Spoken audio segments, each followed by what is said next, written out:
Hi, everybody. I'm Matt Weiner. 20 years ago, everything changed in the basketball world when the Dream Team made its appearance on the Olympic stage in Barcelona.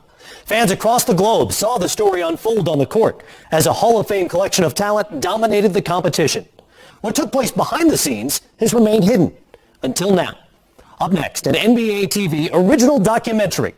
It's NBA TV's The Dream Team, presented by Right Guard.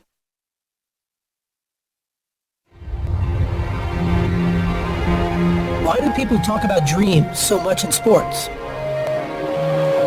Dream seasons, dream matchups, dream opportunities. They do it because so much of sports is about imagining what you want things to be like. If only the setting were just right. It was one of those times none of us will ever forget. The characters just right.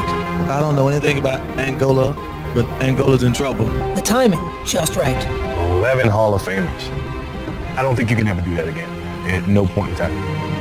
If only it could all be the way you might have dreamed it up yourself. Oh, you feeling? Yeah. That was the most exhilarating 15 seconds of my life. People perceived us as being superheroes. No, Isaiah Thomas question for you. We became a team, and that team just stomped on everybody. This never happened in sports. Nowhere. Well, I figured eventually there'd be a movie made about the Dream Team. This group may well be the greatest team ever assembled in the history of team sports.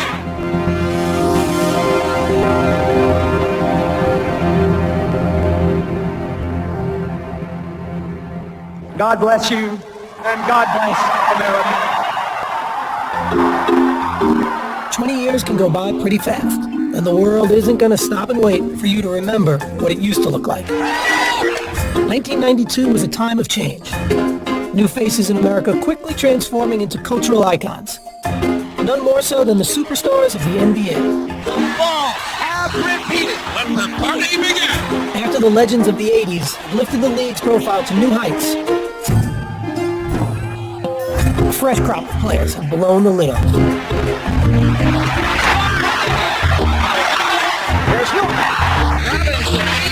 Their talents and their charisma made them more than just basketball players. I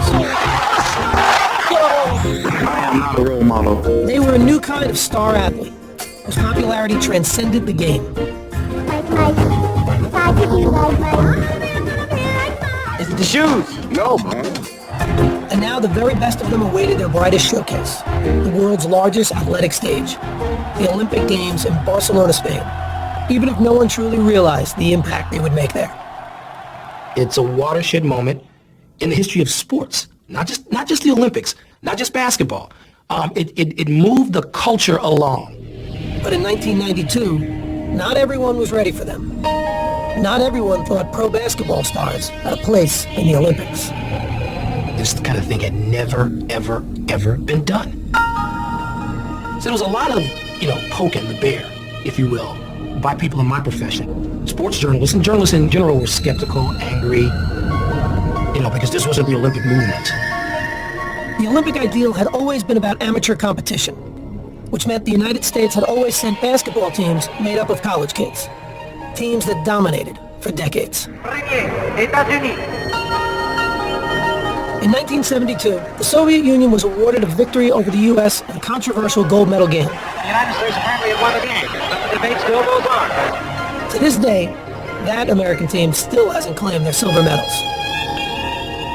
But that result seemed like a fluke when the Americans got the gold in their next two Olympic appearances. Gold medal. While the U.S. celebrated, though, the rest of the world was catching up.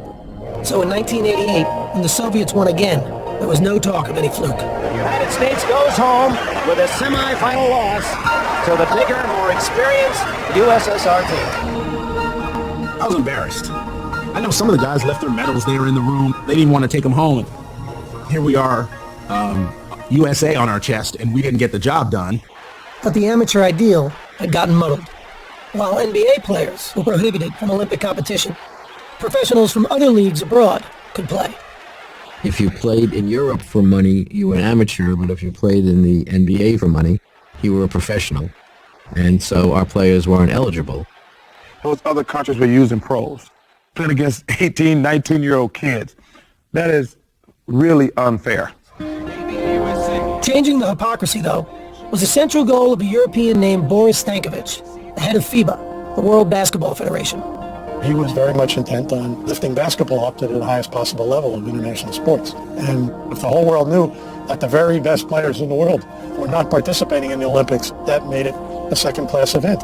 So in 1989, Stankovic issued a resolution to allow pros from all leagues to compete in the Olympics. But back in America, the NBA was lukewarm to the idea. We wanted to be good partners with FIBA to grow the sport of basketball, but we weren't particularly anxious. We didn't know what it would mean. We didn't know if our players would want to do it. We didn't know what the logistics were, but the vote passed, and NBA players were eligible for the Olympics. Now the issue wasn't about whether American pros could play, but whether the best players wanted to play.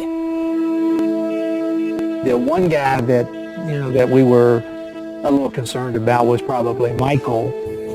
The thought back then was Michael Jordan plays 36 holes of golf 90 days during the summer. What the hell is he going to be doing playing basketball? I was hoping they would not ask me to participate. And I was trying to figure out a way graciously that I could decline. I'd done the Olympic thing before, and when Rod Thorne called me and asked me, I wasn't gung-ho about it. My appeal to him was, the top player in the world. This is bigger than the NBA Finals, and, we need you. His thing, well, who else is playing? Are all the good players going to play? I'm not going to play by myself. So Michael Jordan waited to hear more, and Rod Thorne made his next call. It was a no-brainer for me. I was in from day one, and I figured if I jumped in first and said I wanted to play, that would give guys to want to participate as well.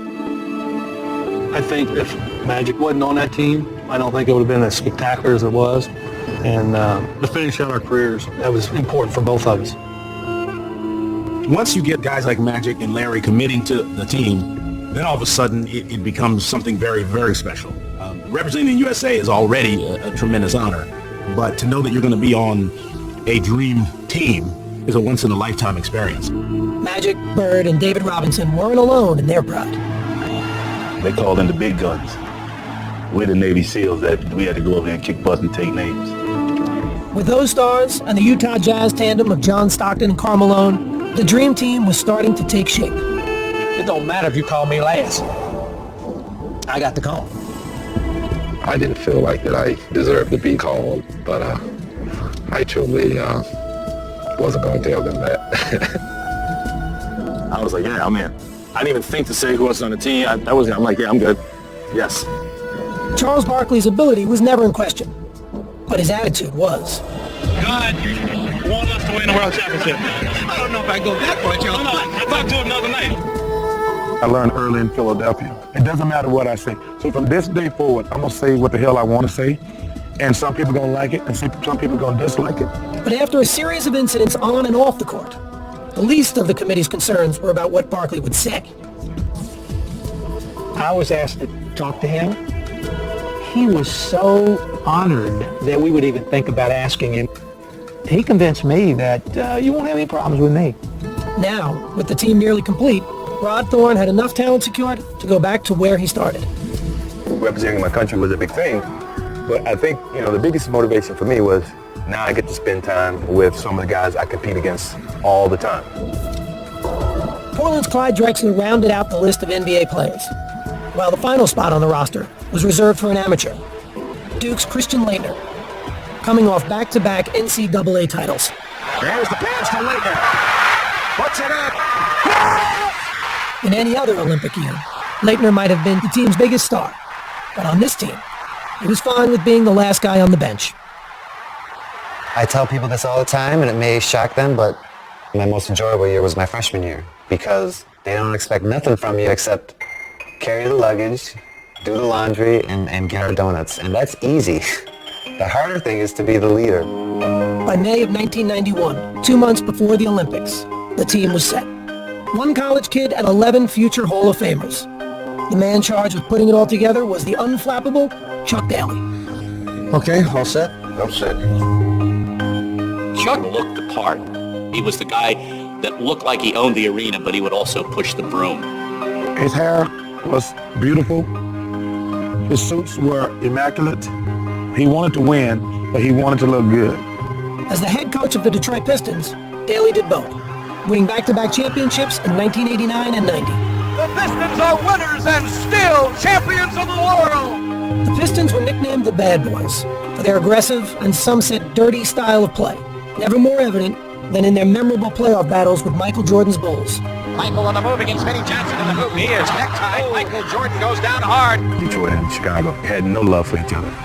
So when Daly was named the Dream Team coach, many wondered how he'd handle working with the Bulls' biggest star. I was being asked to wrestle with some demons and some issues. But the coach was well acquainted with the task of managing personalities. He coached the Bad Boys. And if you can coach those, you can coach anybody.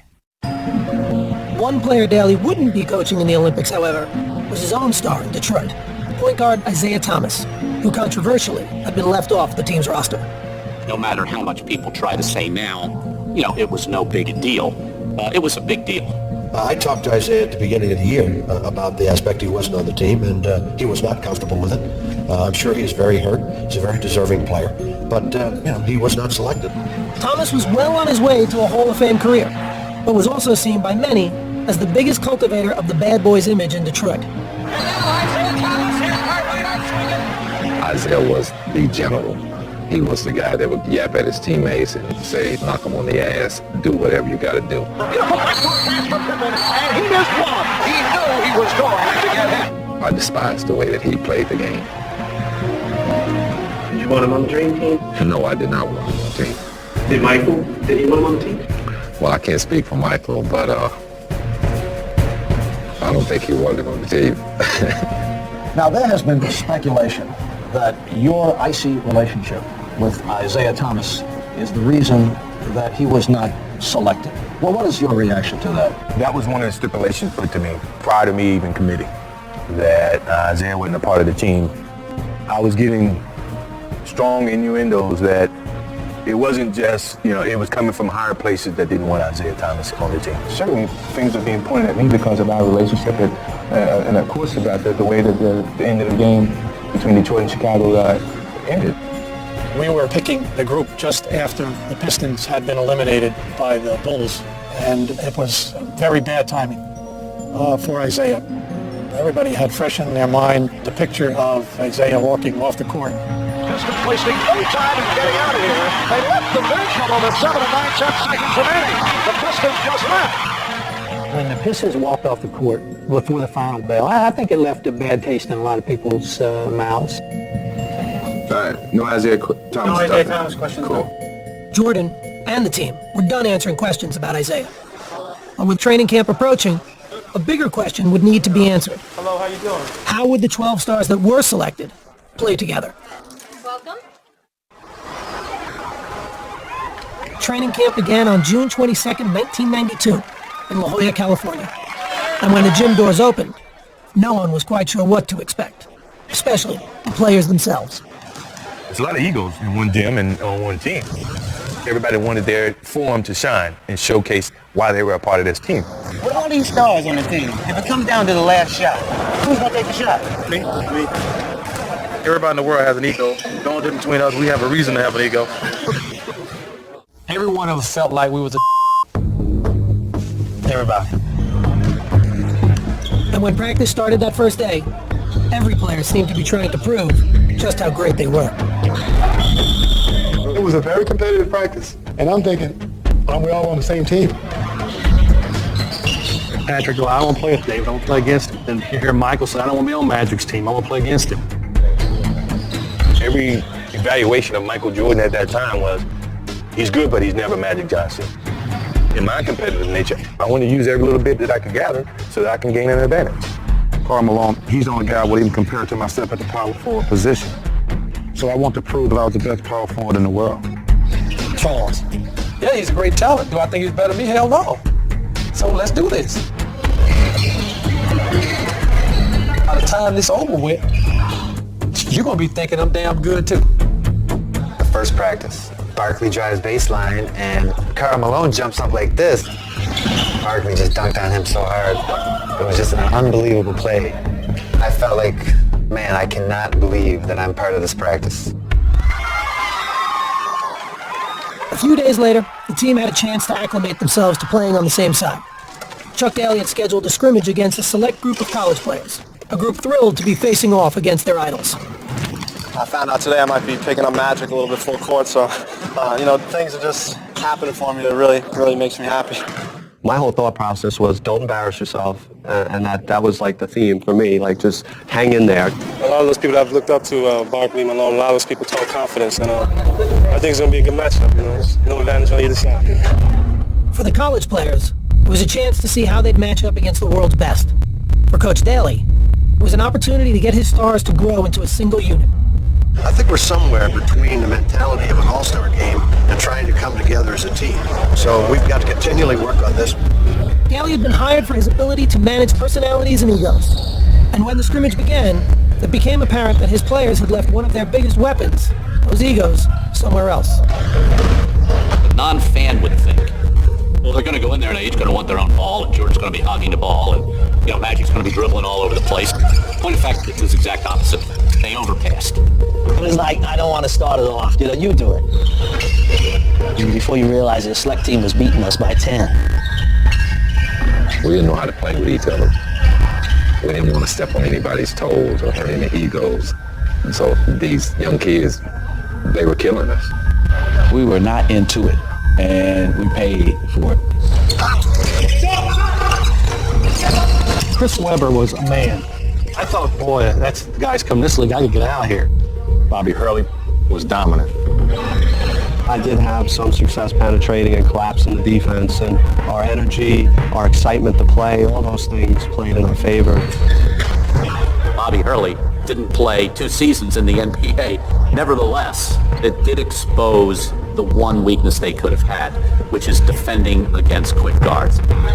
They were playing great. Then I noticed that Michael Jordan stopped playing. I'm just saying something. Chuck, and he said, we're all right. Yeah, we're all right. Daly watched as his players failed to make up the deficit. And in their first taste of outside competition, the Dream Team lost. A story their coach didn't want the press to get their hands on. I remember Chuck saying as soon as the game ended and we were getting ready to let media in, it was erase the scoreboard.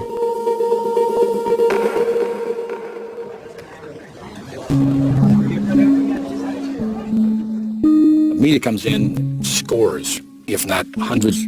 They can sense something. You can feel it, the tension, or you feel something in the air. Well, some of these college players we just got through playing against probably should be on this team, but they'll get their chance.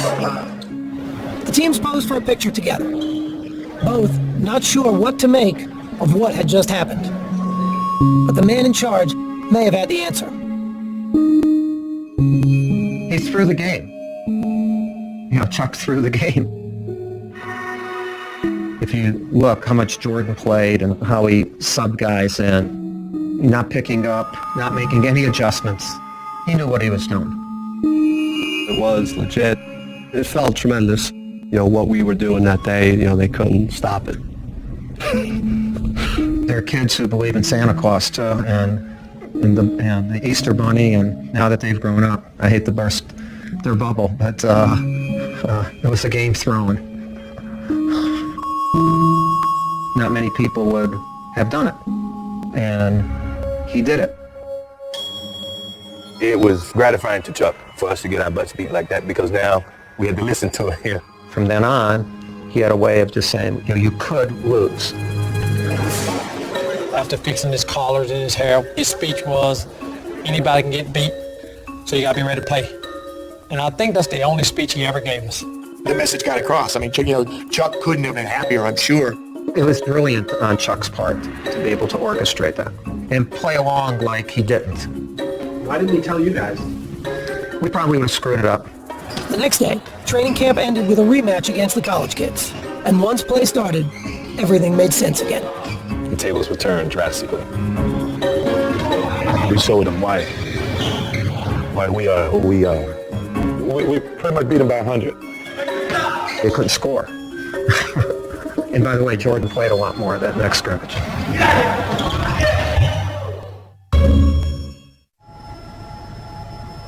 Before the Dream Team could play in the 1992 Olympics, they had to qualify. The place to do that was Portland, Oregon, and the Tournament of the Americas. It would be the public's first chance to see the NBA stars together in a game, especially Jordan, Bird, and Magic. Daly had asked all three to be team captains, but Jordan had turned him down. I knew how much it meant to both of those guys because they never had the opportunity to play in the Olympics. So I said, you know what, Chuck, don't worry about me. Let these old dogs do it. Magic and Bird weren't just the team's oldest players. They were also the most revered. They had entered the league together in 1979, embarking on a rivalry that had redefined the NBA. And along the way, their personal admiration for one another had grown. Magic's just a great basketball player. He's the best I've ever seen, Unbelievable. I don't know what to say. In 1992, they'd be getting the chance to share the ball. But the opportunity would be coming at the end of their careers. Bird had given his soul to the game. But after so many years, his body was betraying him. He had back problems. You just get to the point where you just couldn't play. I mean, you couldn't think, couldn't move, couldn't run. If you can't feel your feet, it's hard to run. Larry was on the fence because of his back, so I said, man, LB, you got to play, man. You got to play. This is our last chance to be together. Magic would be able to convince his old friend to play.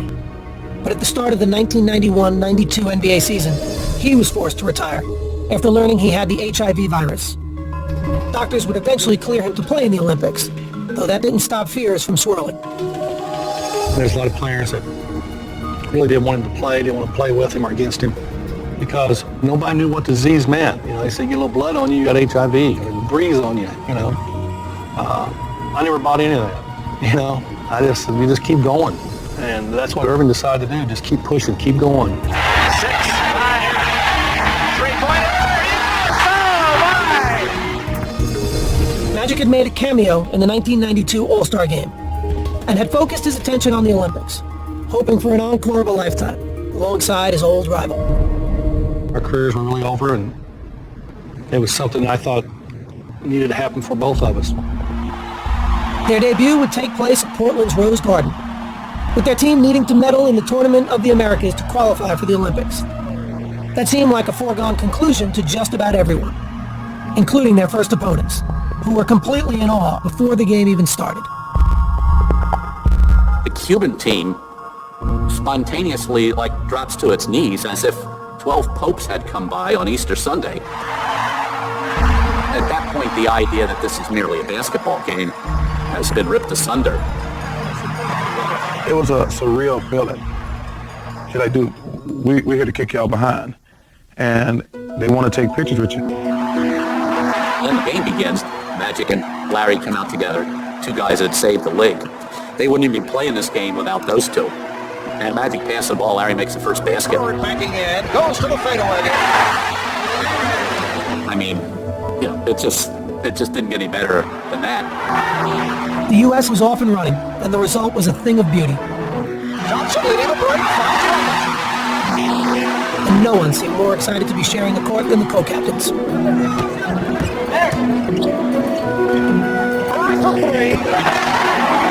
Opening night was a smashing success, with the outcome never in doubt.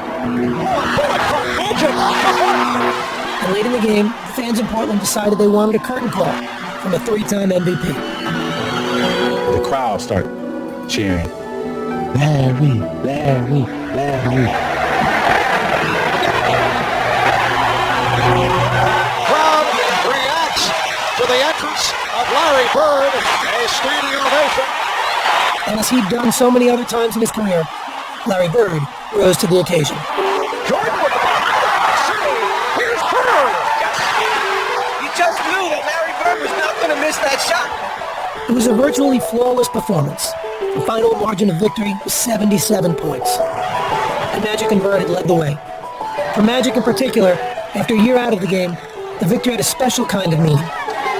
Living with HIV, never even thinking that I would ever have a chance to play basketball again, and then basketball for the United States.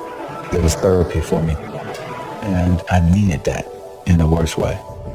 And then there was the matter of making sure Michael Jordan knew he was back as well. Yeah, you hear what the captain said? The captain say, sit down. Sit down. This boat's gonna sink. That's right. Have a seat because you're going to fall and then that's going to happen. That's a seniority right there. I know it. With Magic and Michael, there was that little extra something there, you know, and something kind of to prove to each other. I took it upon myself to always shoot with Michael. Okay, MJ, free throws today. Who was the first one to 50? Or we had little games. Who was the better shooter? Know what you gotta do. Know what you gotta do.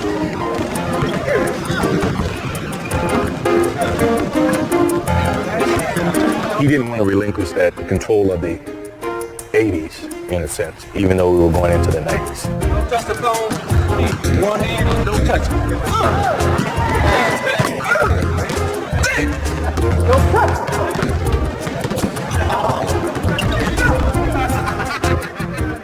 You know, he just come off missing a whole year. So it was who can win, who's going to have the bragging rights by the end of this trip. You can't get too close to Michael, it's a foul. You haven't committed a foul in almost a year and a half, man. Michael's always tried to let people know that he's a top dog in whatever. That's just his competitive mode. I'm the young guy with the elder statesman. These old guys, they got all the rights. They can't stay in one spot too long. He's a young puppy. I'm the big dog here. Whatever I say goes. While the winner of Magic and Michael's Can You Top This challenge remained in doubt, when it came to facing the competition in the Tournament of the Americas, the team stood united. When we took the court in Portland, which, you know, we're on home ground, we wanted to showcase to the fans who will be representing them. The lead is 30. Stay on. Jordan. I'm going to send a message around the world today that y'all can give it up. You foreigners can give it up. Shield. Shaka. As far as set him up perfectly.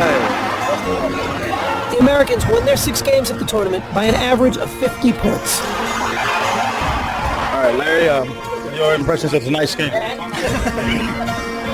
The gold medal was no surprise. But what was unexpected was the team's interactions with their opponents.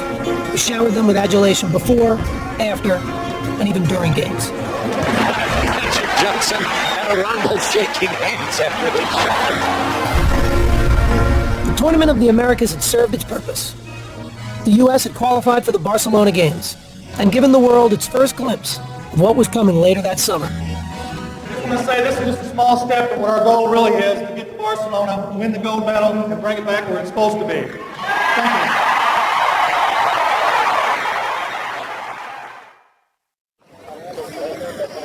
On July 18th, 1992, with the Barcelona Olympics a week away, the U.S. men's basketball team headed overseas. Straight back into the left. Try to follow on the back. They would hold several days of practice in Monte Carlo and play one more tune-up before heading to the Olympics. The luxurious setting on the Mediterranean Sea was fitting for what already may have been the world's most famous team. Monte Carlo is one of those glamorous cities, and here we were with the most glamorous team ever. So it's kind of a rock star-ish kind of a thing. The players were relaxed and confident, and willing to admit there's more to the trip than just basketball. I don't worry about playing basketball. That comes naturally. I just want to have fun. David Robinson, Pat Ewing, Michael Jordan. This is like spring break in the ghetto. The opulent resort town was a playground waiting to be explored. And the players weren't shy about enjoying themselves.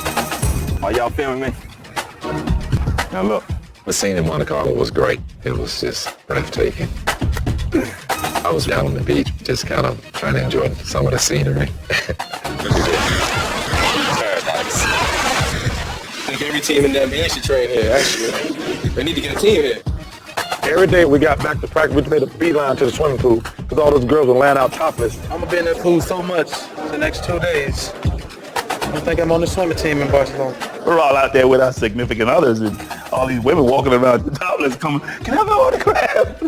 So I signed it, and Michael pops me and tells me, see, usually you tell everybody no, but because this lady coming over topless, you're going to sign her autograph. My wife looking at me like... The best part about it was Patrick Ewing buying the beer at the pool. You know, $7 a beer, I never heard of that. Of course, Patrick didn't drink, he didn't know how much beer was. One thing you don't want to do is drink beer with Larry Bird. And Larry Bird drinks Budweiser, which Budweiser is the strongest beer in the world. And my head hurt for like 2 days. They were used to being opponents, but Monte Carlo was proving to be the perfect place to find common ground. I got the coach. That means we get to go first. Michael Jordan enjoys his golf, as did Chuck Daly. I got the coach. I got carte blanche. You know what I mean? Michael and Chuck played almost every single day, if not every day. Come off the hill. That may be green, Chuck. Chuck was playing his practice schedule around our golf time. That to me was ideal. Play a little bit of basketball, play a little golf, and you're in Monte Carlo. Yeah, it sounds like a basketball. The relationship that a head coach has with his main guy is incredibly important. Chuck's ability to get Michael is amazing because think of how bitter enemies they had to be. Chuck devised the defense that drove Jordan out of his mind. And yet, here they are playing golf together. Jordan could really have unbelievably bad feelings towards Chuck. Chuck understood that, and he embraced them. Chuck, I mean, I gotta give you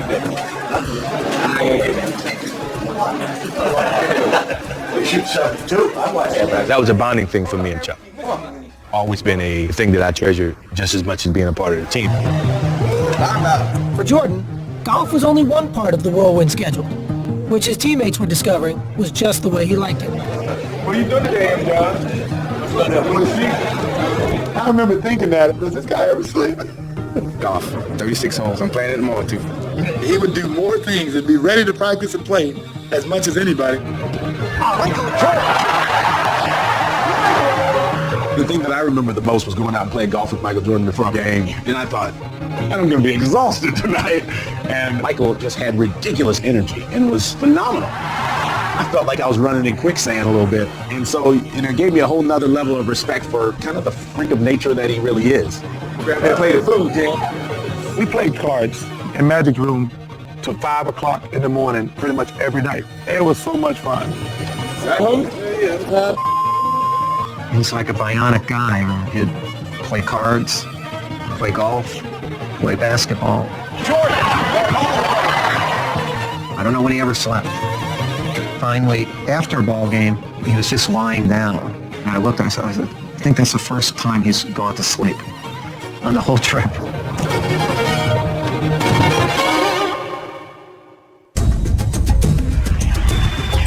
After a few days in Monte Carlo, the players returned to the court for an exhibition against the French national team. Everybody had their eyes on one team. We could feel it. It was just such talent, such incredible skill, and it was just such a pleasure to watch. The Americans won the game easily, even if their performance was far short of seamless. A lot of sloppy passing. I didn't like any of it. That was a terrible game, and U.S. looked half interested. And so Chuck kind of the next morning in Monte Carlo, even though everybody was a little hungover and tired, had to really kick their butt. Chuck says, okay, this is what's going to happen. We're going to play it like a real game. We're going to play 4 quarters. We had me, Scotty, Mullins, Bird, and Patrick, and Magic had his 5. We weren't going to change that team at no point in time. You got your 5, I got my 5. We gave them the college guy. You can have Christian Laettner. We don't want him. You can have him. He's just over there waiting to tag in. But it was about pride, and the college kid couldn't help either one of the team. Michael Jordan called Clyde out and went at him. Tell him, this is what I'm going to do to you. Fall away jumper. Good. What did I tell you? So I said, no, Clyde, you better get him back. You better get him back. Charles Barkley said, I want to take Karl Malone now. So Charles gets it. Fall away jumper. Good. I said, oh, Karl, you better get him back. You better go down there and get him back. I went right at him. Jump shot. You ain't nothing. You ain't nothing, Barkley. So then I came down. His energy is real high. He feels like he's in an opportunity to prove himself. Showcase that, hey, look, I'm still Magic Johnson, and I still dominate this game. Magic was saying, you ain't the guy, and we got other players in this gym. It doesn't take much to get Michael going. Just a little something to tweak him, and it's on. He never liked to lose. Mike always got that look. When you see that look, then you know just get in the damn ball and get out the way. As much as it was 5-on-5, you could see in Monte Carlo that it was gravitating towards, okay, Michael and Magic. Magic was hesitant to surrender his place on the mountaintop. And Michael being Michael, he needed to say, no, I'm on the top of the mountain now. Magic's saying, look, NBA's not yours yet. I'm still here. Michael's like, no, it's over. This is mine. And the funny thing was Larry was sitting on the side, he going, it's his. Chuck realized the competition aspect was getting a little bit too high. Killing everybody on our squad. He wanted to end practice, but Magic didn't want to end because he wanted to keep playing because we just kicked his ass. How you like that ass kicking we gave y'all? No. Come on now. Hey, y'all got the first quarter practice. By the time practice was over, even Magic had to acknowledge basketball's landscape had been changed forever. Larry and I were talking, and Michael walks in, and he says, there's a new sheriff in town. And we both hit each other like, well, he's not lying. Monte Carlo was kind of a turning point. Walls started to come down from, when you're playing against each other, you have these rivalries. These are my teammates now. They're guys that, that I'm looking towards for support. It seemed like we became more friends than anything else. The players were off to Barcelona, headed to the Olympics, unmistakably as a team.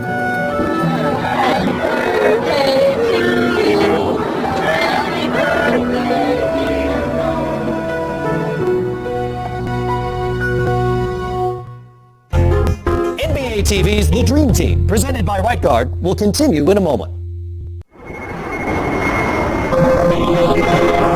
The United States men's basketball team landed in Barcelona for the Olympics on July 24, 1992. In store was an experience unlike anything they or the sports world had ever seen. The plane landing in Barcelona, helicopters flying over it. We're thinking, wow, what is all the commotion? What happened? And then we figured out they were there for us. That was the first time that we realized how popular and how enormous this thing was. I was like, guys, if we lose, it's going to be like the biggest upset in sports history. Barkley was right. There was no margin for error, a reality the rest of the team openly accepted in their first press conference in Spain. I know I'm really afraid to fail because I can't go back home if we don't win the gold. Even though from a little small place in Summerfield, those 250 people there said, I can't come back. Barkley, meanwhile, handled an endless barrage of questions as only he could. How did you feel in 1972 when the Soviet Union beat the United States in that wild game? Well, I had just got my entrance exam in the kindergarten, so that's the only thing. Everybody that has ever been in front of a camera, we tend to not say certain things. Why don't they just take their ass whooping like people and go home? Barkley says things that we would think about and never say. We're going to have a little revenge in our hearts for 72 and 88. David, he can't say that because he's a Christian. But he said, man, you don't talk honestly enough to the media. You need to tell them what you're really thinking. I said, Charles, you talk too much to the media. You need to stop telling them everything you're thinking. And when Charles was asked about the team's first opponent, his prediction was as honest as ever. I don't know anything about Angola, but Angola's in trouble. I think. Just moments ago, the Dream Team boarded the bus outside their hotel along the Rambles. They're heading for their first matchup in Barcelona with the Angolans. I can remember the first game, the real game, when we came out of the locker room and stepped on the court. And I finally said to myself, I can't believe this, I'm here. At that point, we were in serious Olympic mode. This actually may be the biggest mismatch of the entire Olympics. Barkley on good speed for Mark. They throw the foul. The U.S. with a 46-1 run. 46-1. It was just a tremendous atmosphere because there was an appreciation for how great the U.S. players were. After the first half, Barkley's pregame prediction appeared dead on. But in the second, Charles found some trouble. Many of the players in Angola, they play against Charles Barkley. they told us there's no like a kid, a fat boy, is many aggressive in the paint. Rebound Barkley. Rebound Barkley. And it's fouled. Well, Charles getting a bit aggressive. I thought they were playing dirty. And I told old boy, I don't even know if he understood my thing, man. He's up on the elbow. Barkley from Pippen.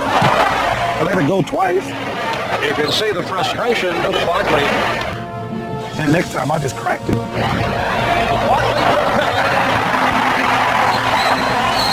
technical foul has been called on Barkley. To his dying day, Charles claims the guy elbowed him 3 times. I said, Charles, you're full of crap. No, it's not true. I didn't elbow Barkley before the incident. People always say, turn the other cheek. If you turn the other cheek up, we hit you another cheek too. I thought, what are you doing, Charles? The guy is half your size. But Charles is an equal opportunity abuser. Erlander Coimbra did not think it was a friendly elbow. That's the same guy just asked for an autograph, Charles. I mean, you think he's not intimidated? I think he's act like a bully, but maybe it's from his personality. The United States has defeated Angola by the score of 116 to 48. The game may have ended in a rout, but afterwards, the result was overshadowed by the controversy. Wilson elbow. Well, he hit me, I hit him. That's what it is. Charles made you look like the ugly Americans, which we were trying not to do. We said to Charles, look, man, you're a reflection of all of us. So if you do it, they're not going to write the article that Charles Barkley did. They're going to say the dream team.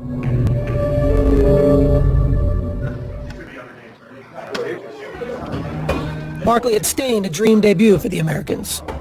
But in their next game against Croatia, Scottie Pippen and Michael Jordan grabbed the spotlight, with the focus on their matchup with one of Europe's best players, Toni Kukoc. Major storyline that carries into this game involves Toni Kukoc, second-round pick of the Chicago Bulls back in 1989. The Bulls made a strong push to sign him last season. At that time, general managers in the league were trying to come up with gems, make their discoveries overseas. And Krause thought this guy could play in the NBA. While Jordan and Pippen had been winning back-to-back titles, Chicago GM Jerry Krause had been publicly wooing Kukoc to join the Bulls.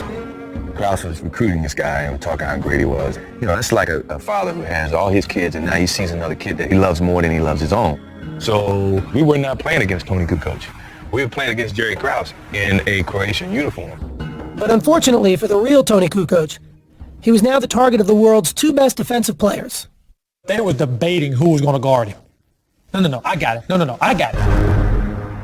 I'm looking at Michael and Scottie, and they're ready for, blood.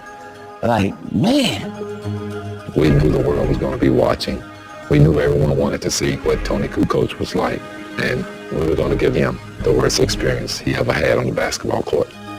Pippen drew the initial assignment of shadowing Kukoc and harassed the Croatian from the opening whistle. It was hard to run across the half court without a ball. And with the ball, it was just, here, somebody else get it. Toni definitely wasn't getting a shot up, and he wasn't going to score. Kukoc is nothing for 4, and he's contributed nothing. We wanted to go guard him on the bench. Kukoc is called the offensive foul, and the pressure continues. And after Pippen wore Kukoc down, it was Jordan's turn. Kukoc, stolen by Jordan. He reads it down, and he slams down. Them dudes were all over him. Here's a 3-on-2. I had questions from my teammates during the game, like, what is going on? Do you not see that they're really trying to get you off the court? And I'm like, so what? I guess that's how NBA game is played. Pippen, Jordan, and the Americans cruised to another victory. This one by 38 points. But the domination had its detractors. This team of All-Stars is almost too good. Is it a positive or a negative? The question was now being asked, was the Dream Team too great for its own good? This team of All-Stars is almost too good. Some think that we should go back to the collegians. It's been too easy. I think then we ought to ban the African runners from the 10,000 meters because they make it look so easy as well. This is about our best, and this is wonderful for the sport of basketball. Irvin, there's been some comments that the Dream Team is getting all the attention and there seems to be some resentment about it. Have you heard about it and do you have any feelings about it? Basically, we haven't heard about it. We're just here to do our job. The media may have been looking for signs of a backlash, but in Barcelona and in the world beyond, the embrace of the Dream Team is universal. You're really gonna stand out and root against Picasso? I mean, seriously. They rooted for genius at work. I kept thinking that the attention would dissipate. They're going to play the first game. They're going to win by 60. People are going to go back and watch track. Jordan in transition with a slam to give Team USA a 60-point lead. It didn't. It kept building and building and building. The U.S. with another trouncing 127-83, 127 points. Workers were trying to get autographs. The security people were trying to get autographs. All the athletes were standing on side like a parade. It is a 58-point lead. People perceived us as being superheroes. This was a war on the U.S. The guy on the bench is taking pictures. And I said, wow, we are having an effect over here.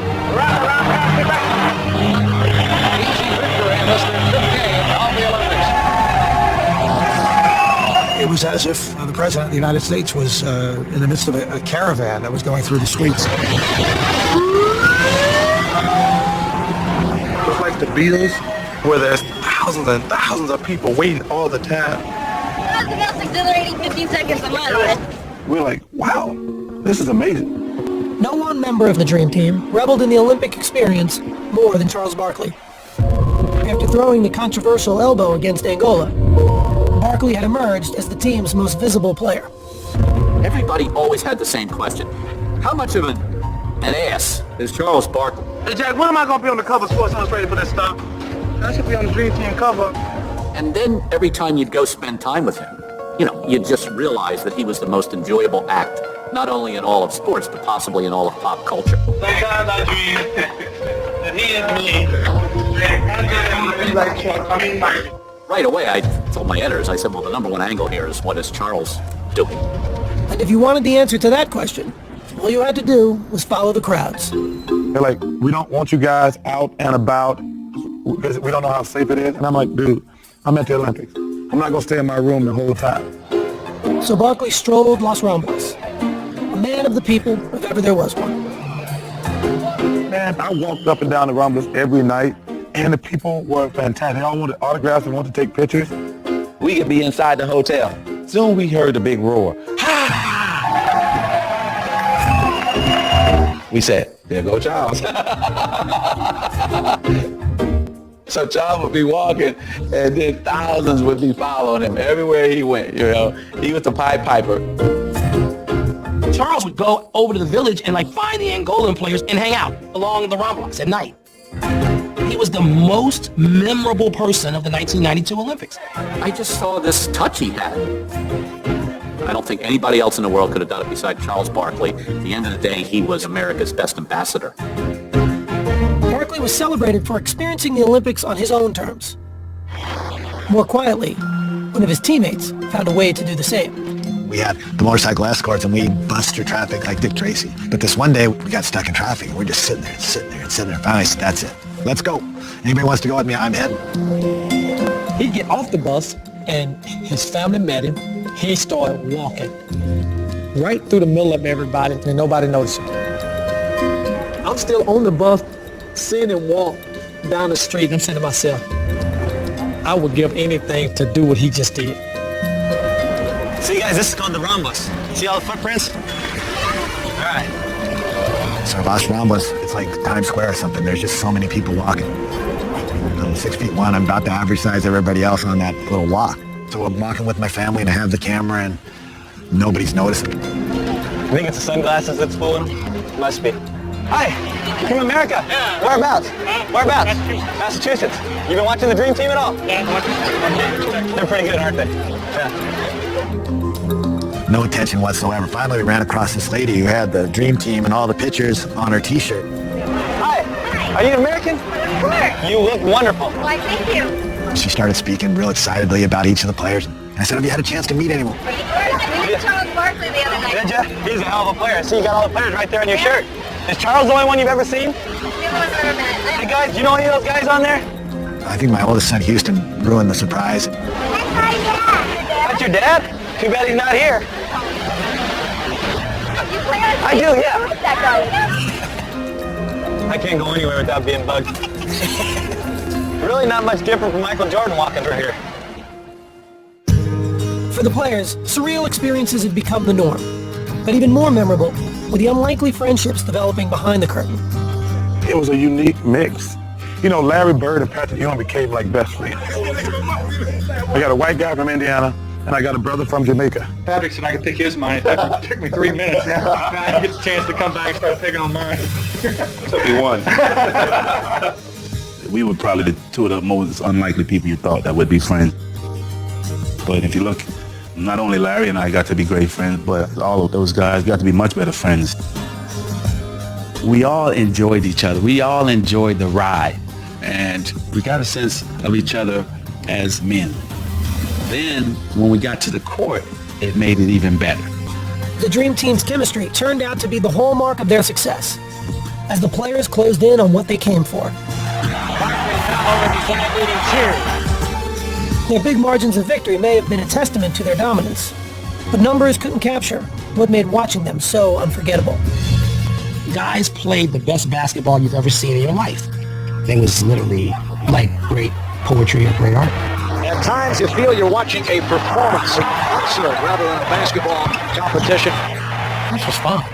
This was like how basketball's supposed to be. And at the center of the fun was the team's biggest star, who had come to Barcelona at the peak of his powers and shown how much his popularity had exploded. I will say this one thing about Michael Jordan. I've been around other celebrities in my life. I've never seen people react like they do to him. People go crazy when they see him.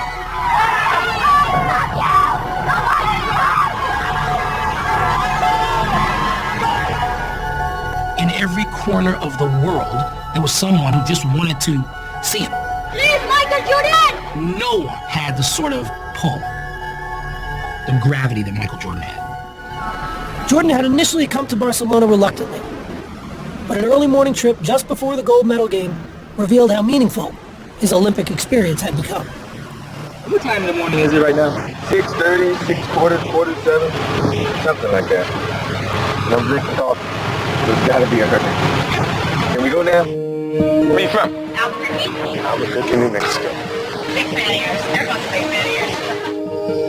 Your name? George Hirsch. George, how you doing? Michael George, nice to meet you. Last night I hit my wall, man. I couldn't make a basket. How are you doing up so early? I do remember getting up early to walk into the stadium. That is the thing that I remember the most about the Olympics. Olympic Stadium.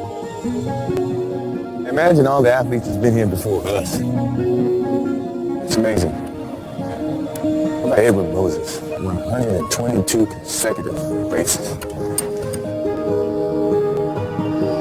I think everybody's got something to cherish. I think this is something that my kids are going to love one day. The Dream Team squared off against Croatia again in the gold medal game, offering the world one more lasting impression of their supremacy. Barkley with the lead from Team USA came to send a message tonight. We wanted to win, we wanted to dominate, but how we did it, sharing the ball, including everybody. We did it as a true team. The U.S. has advanced from 117 to 85, and they have what we're doing here in Barcelona.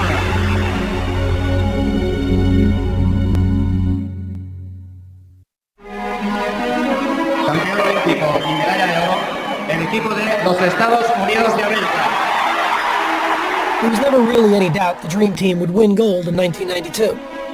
But as they walked back onto the court to get their medals, the moment still overwhelmed them. You saw a lot of cheers from players. It was a very proud moment for me because anytime you represent your country, you know, that's a prideful thing.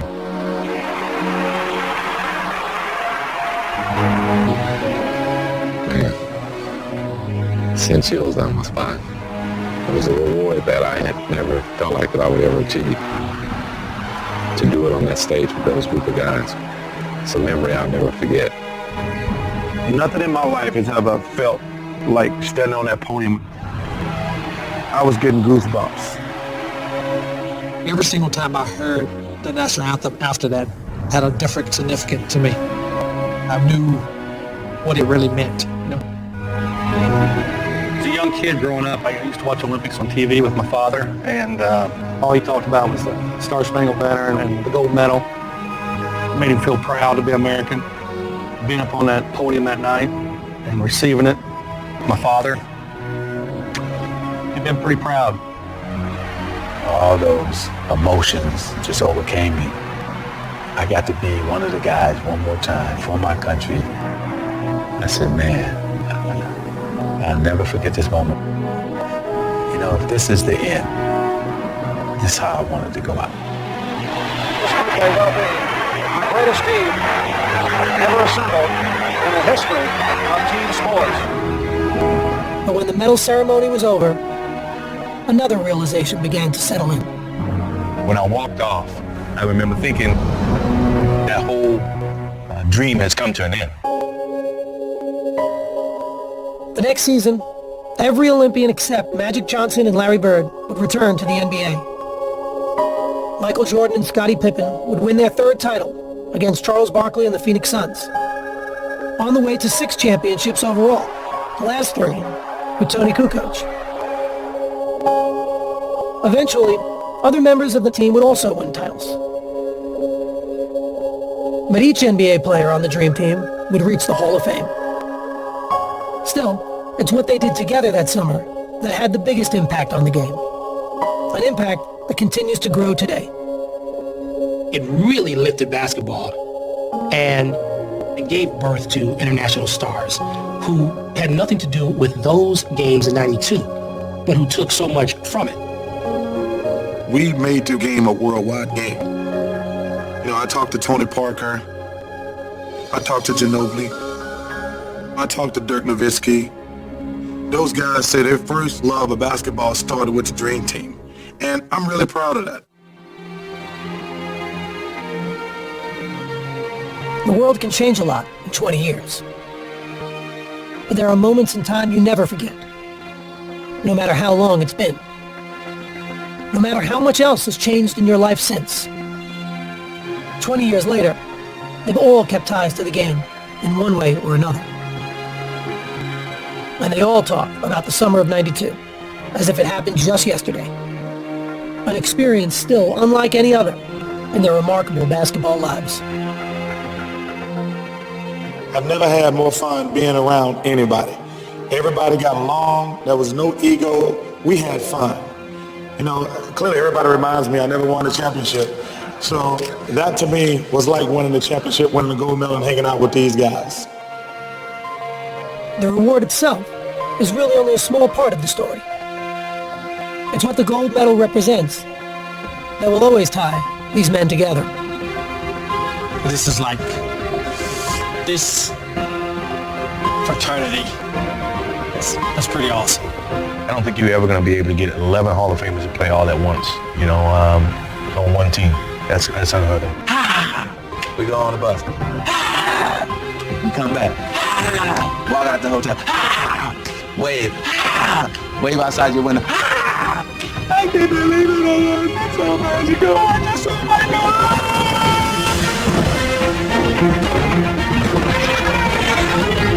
It changed sport as we know it. They showed the world how to play basketball. One other team can say that. I don't think we'll ever see anything like it again. It's an insult to compare anybody else to that team. Take a good look. Brent will never see a team this great again.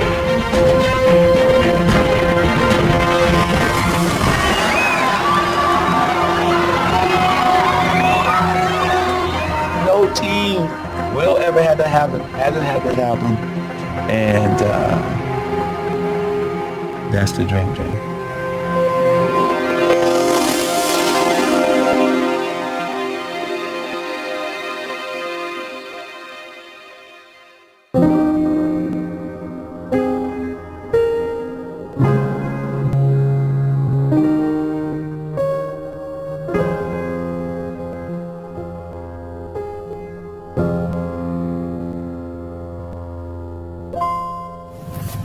92 gold medalists, Olympics. USA Basketball Dream Team, original, NBA. Can you give me some of it? Right there. Yes, sir. Awesome.